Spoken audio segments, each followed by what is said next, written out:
The white fox-faced man once again entered seclusion. Just as he stepped into the tide listening pavilion, the lake surface shattered completely, and not only that, but the entire lake began to sway. Countless koi carp leaped out of the water, leaving Yu Yue in a daze.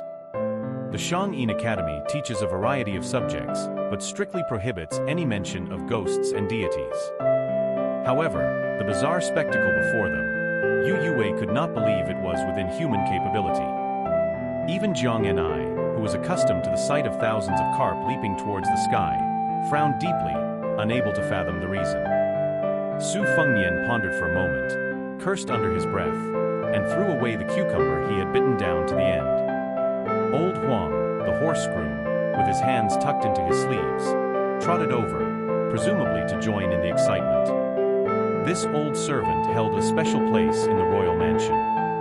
With no relatives, he had raised horses for the crown prince and the second lady for many years.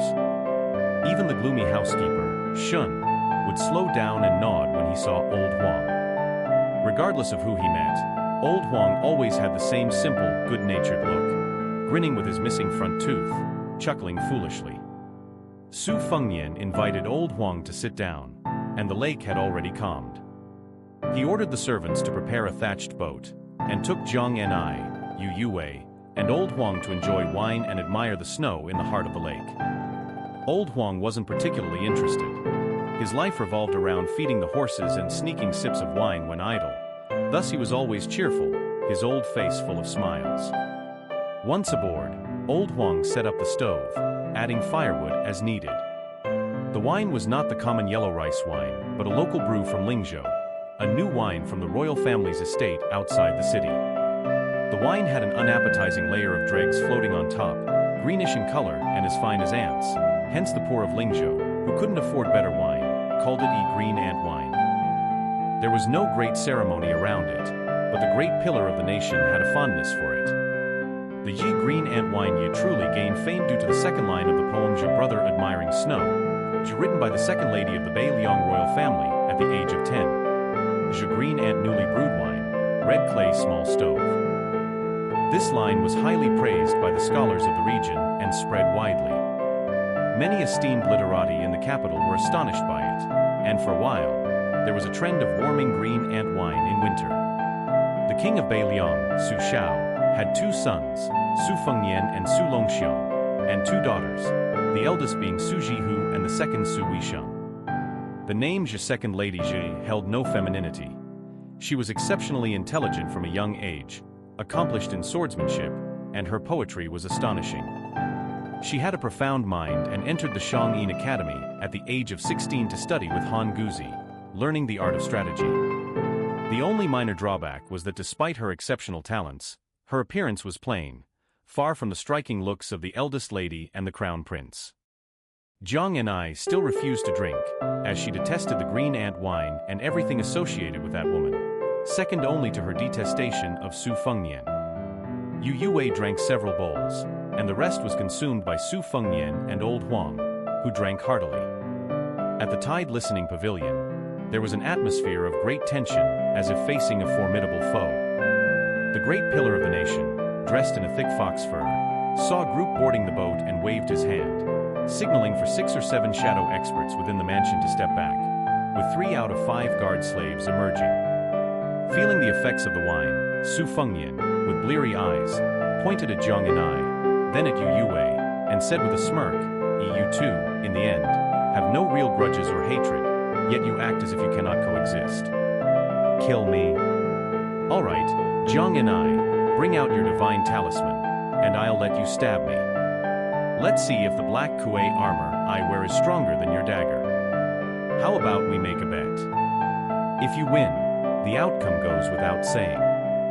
But if I win, all I ask is for you to smile at me, Princess Taiping. Is this deal fair?" Jiang and I narrowed her attractive eyes, eager to try. The Jiang surname. The divine talisman. Princess Taiping.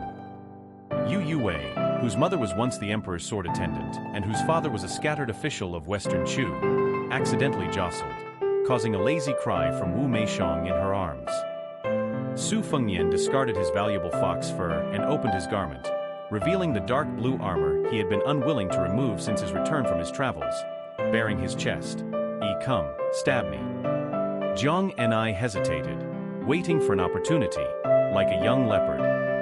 Old Huang was not worried about bloodshed.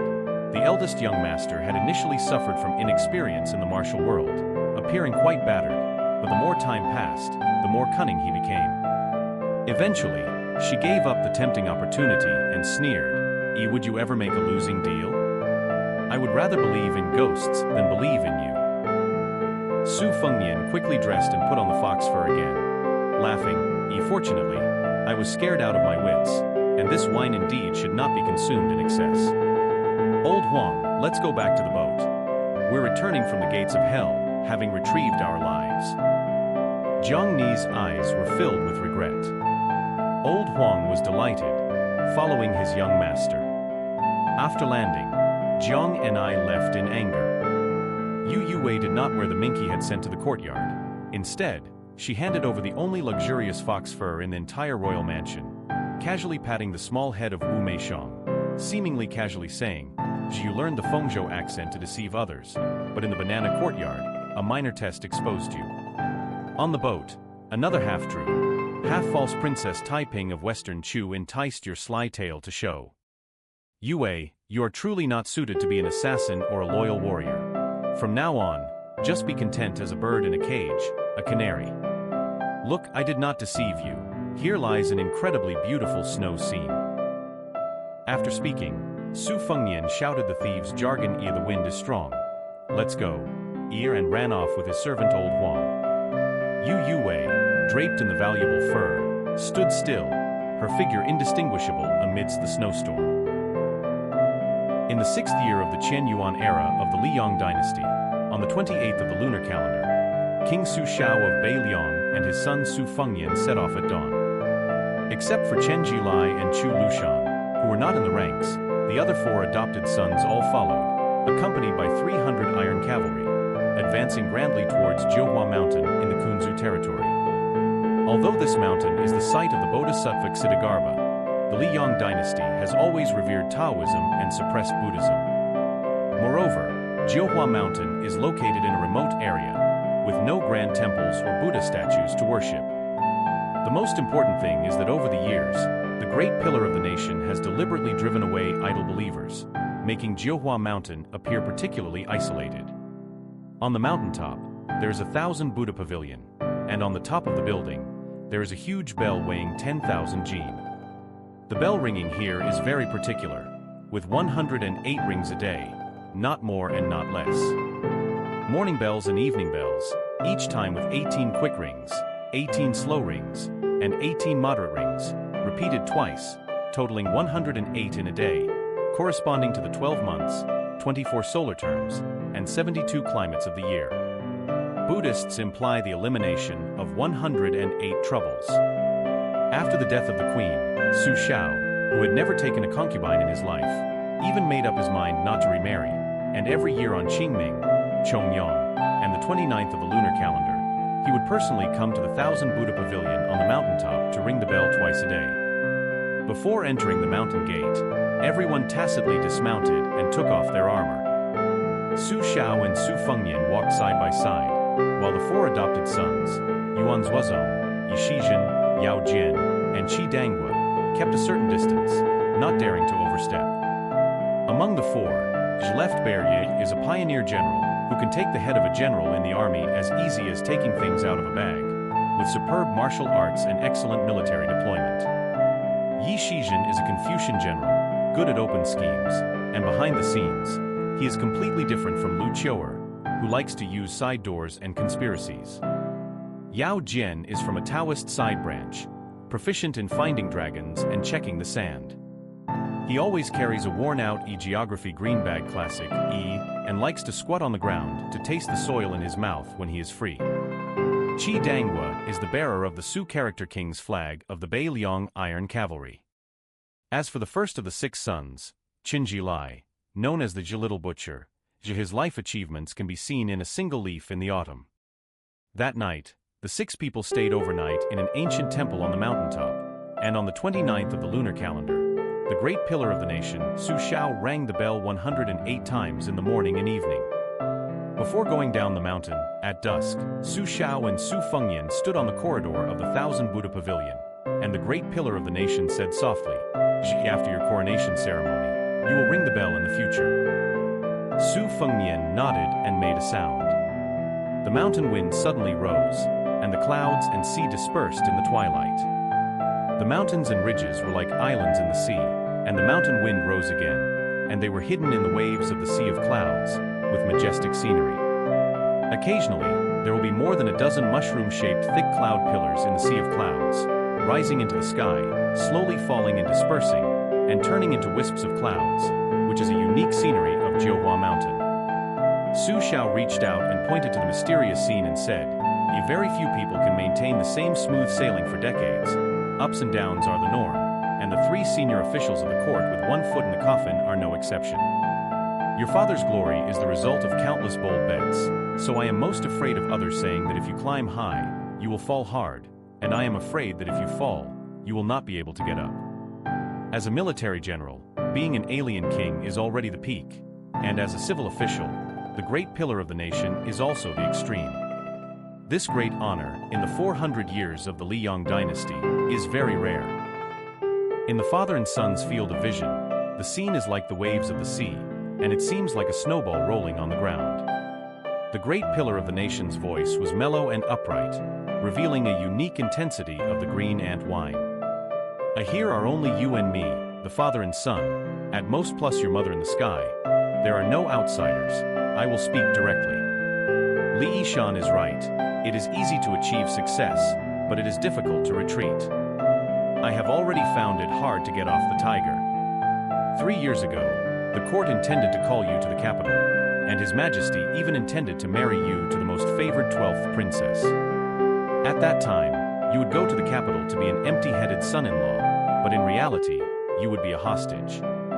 However, I gently refused and let you travel for 3 years and walk 6,000 miles to close the mouth of the court, but this still only treats the symptoms and not the root cause.